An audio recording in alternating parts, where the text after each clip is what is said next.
നിങ്ങളുടെ മനസ്സ് മാത്രം. അതെ, നിങ്ങൾ എന്ന വ്യക്തിക്ക് എന്നും കൂട്ടായി തണലായി നിങ്ങൾക്കൊപ്പമുള്ള ഒരേ ഒരു വ്യക്തി നിങ്ങളുടെ മനസ്സാണ് അല്ലേ?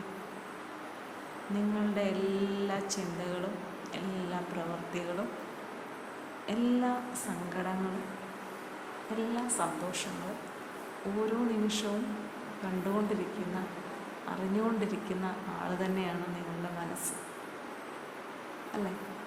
അപ്പോൾ നിങ്ങൾ ഏറ്റവും കൂടുതൽ ചിന്തിക്കേണ്ടത് ഒരു കാര്യമാണ്, എൻ്റെ ഒപ്പം ഉള്ള ആ മനസ്സിനെ എങ്ങനെയാണ് വേദനിപ്പിക്കുന്നത്.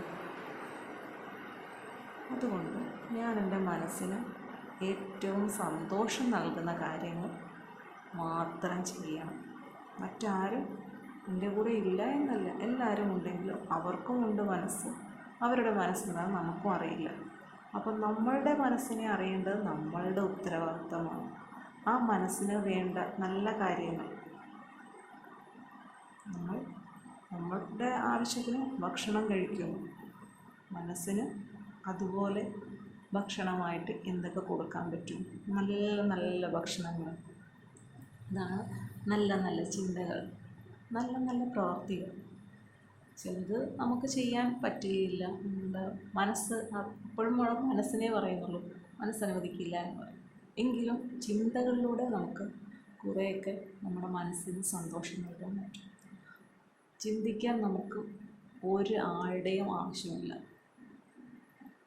നമ്മൾ വെറുതെ ഇരിക്കുന്നു, മറ്റു ജോലികളൊന്നുമില്ല, ഉറങ്ങാനും തോന്നുന്നില്ല എന്ന് വിചാരിക്കും. അപ്പം നമുക്ക് ഇഷ്ടമുള്ള കാര്യങ്ങളെക്കുറിച്ച്, അതെന്തുമായിക്കോട്ടെ, നിങ്ങളുടെ മനസ്സിന് സന്തോഷം നൽകുന്ന ഏത് നല്ല കാര്യമായിക്കോട്ടെ നിങ്ങൾക്ക് ചിന്തിക്കാം.